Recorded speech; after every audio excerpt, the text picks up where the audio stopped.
Today on OTS, fired up, ready to go. 4 more years for Obama. Land of the lost, the future of the Republican Party. The African-American agenda in the 21st century. These topics and more with featured guests, the Reverend Conrad Tillard. You're watching On the Spot with Norman Graham. 3, 2, 1, 0.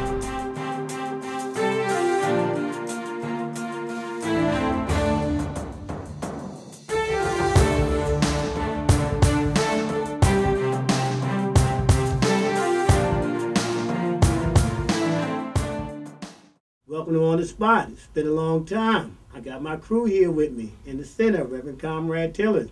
To my far right, the controversial one, Saquan Jones is here. Let's open up with you, Saquan. First subject, Obama wins the presidency again 4 more years. What do you think? Well, I told everyone that I didn't think it was going to be that close.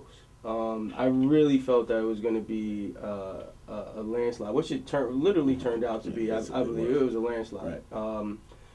There are a couple issues that I felt that, outside of him being elected, there are a couple issues that I see coming about now. You have a tremendous amount of other ethnicities, suggesting that most black people only voted for him because he was black. Okay, we go touch that. Go ahead. Another one is the fact that we have about only 60% of the eligible voters actually came out and voted. And I'm trying to figure out what the other 40% were doing. And then based off of Florida, I'm glad that the other 40% didn't show up, because that would have been a disaster administratively.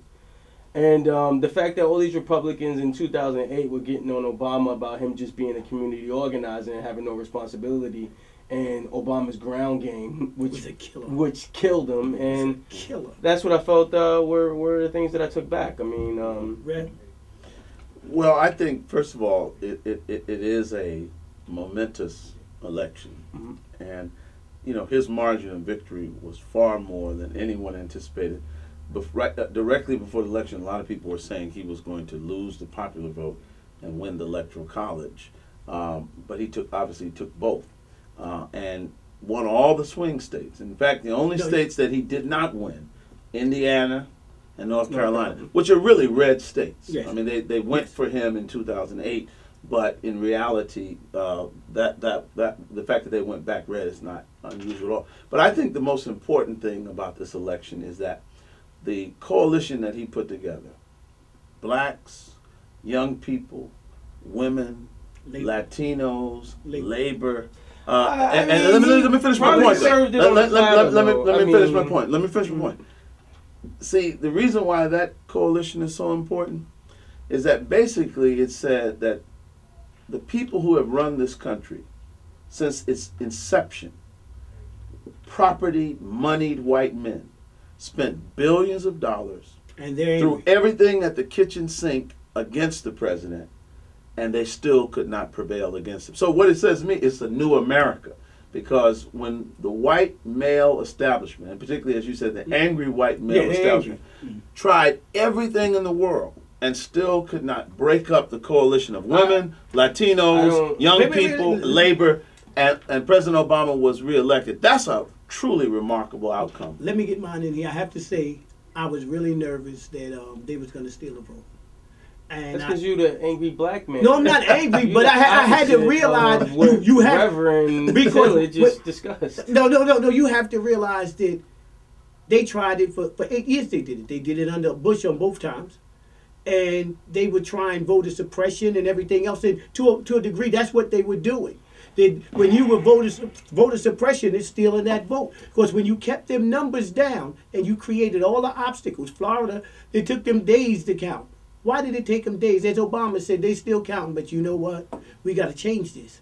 So this is what I was afraid. And I was afraid, I'm going to tell you, was Alvin Green from South Carolina. When they did that test and Alvin Green won that South Carolina Senate race, I felt that was a test. That they were testing to see if we can flip them computers, which they did in Ohio Oh, 8 years on, ago. Mom. I tell you, you know what? I can't sit here on the show every but time. I'm going to say this conspiracy stuff that you make me say controversial stuff. Okay, but here's the because difference. of the outlandish stuff. No, that you here's the say. difference. I was concerned about it. It still comes under voter suppression. There were No. people disenfranchised. If it took you 8 hours to vote in certain states, and it was only happening in certain states of color, the counties of color, that's a problem. So at the end of it all, Obama prevailed without all the obstacles. So I'm happy for it. We'll move to the next thing because I want you to comment on Karl Rove and his money machine that did not work. Right. Wait, why do I get to comment on the Republican stuff? But comment on what you want. Comment on what you want. I'll go to Karl Rove first. Let me just say this, right, is that I'm really sick of our race using these sort of conspiracy theories on why we are where we are. You know, like when you say this stuff right now, right? No, I mean, you have kids. When you say stealing an election, right, and you have kids, I'm pretty sure if you say it on your show, you're going to say it in your house. It's a kitchen table issue for you, right? Subconsciously, you bring this mentality down to you. Was there voter suppression? There was, but it wasn't racial voter suppression in the sense of. Let me finish. Let me finish first, right? When you say voter suppression, there was no instance that says, and I think it was BS to what they did, but just look at it from just a standard of here, right? Of what I'm going to say, right? They didn't say that you were black, you had to show your ID. They said you were a person, you had to show the ID. Now, overwhelmingly, these issues affected minorities and people of color, of course. If you had a gun license in Pennsylvania, that was acceptable ID, but a driver's license wasn't. And see, people of color don't have that gun license. You have a driver's license was absolutely. But Saquan, let me just say this: the people that they were suppressing were people who did not have driver's license because they were too old to have. But let me say this though: you have to understand, for the African American community, never in the history of this country has there been so much emphasis on voter ID. You get a black president, and then all of a sudden now, having ID to vote is very important. The other thing is when you hear, and let's not just, blacks aren't stupid. When you hear the Pennsylvania state legislature and the Republican-controlled legislature saying, we've got voter ID, so we're definitely going to win Pennsylvania, people understand that this is code language for we're going to suppress the black vote. Voter ID, which is going to allow Governor Romney to win the state of Pennsylvania. Done. No. So that's not conspiracy theory. It's not code language. What did he mean when he said we got that done, so we can guarantee you Pennsylvania? I am not saying that the theory behind it is absolutely correct. I agree that what they did to suppress the vote was aimed at predominantly Obama supporters or Democratic supporters. Overwhelmingly. Yes, but the idea that you're saying, the way that you guys are phrasing the voter suppression only says to me that you're saying that, oh, you're black, you don't have an ID, you gotta go. Now, if they say you're white and you have no ID, that is where the disconnect is coming. But why did they talk about that in '80 when Reagan won in a landslide? Why didn't they talk about that in '92? Why only in the era of Obama did you begin to hear this chorus across the country from Republicans about voter ID? You had a big sign. Understand where you're coming from, but this is a generational gap. You two are both in the same generation. I may be 10-year generation difference. So my idea of how you perceive it and how I perceive it is two completely. But don't you think it's fundamentally wrong for a political party to count on winning an election on any level by denying some of the American citizens the right to vote? I mean, that's just fundamentally unfair. Let's go with Karl Rove, right? Karl Rove and his machine, the Koch brothers, Hale. Yeah, all of them, they failed against an ideology, not against President Obama. The Republicans laid this thing down on a platter. They had terrible immigration reform. Exactly. They had a war on women's bodies. Right. You had Romney saying the 47%. Right. You had a tremendous amount of philosophical issues that Obama became the champion of through no faults of his own, only because that's what he was advocating. Tax cuts for the Occupy Wall Street. it wasn't a situation where Obama's, thought processes or his legislation was going to be the overwhelming factor. It was the fact that the Republicans did a terrible job at reaching in the middle of every ethnic, gender. Okay, but group in the planet. the way contests are decided, in other words, on the day of the contest, whether it's a boxing match, a debate, or an election, you got to show up on that day. You got to prevail according to the rules on that day. And the president did that. Mitt Romney won the first debate. No questions asked. But in terms of the election, clearly the president's vision reached more people. It's a more inclusive vision.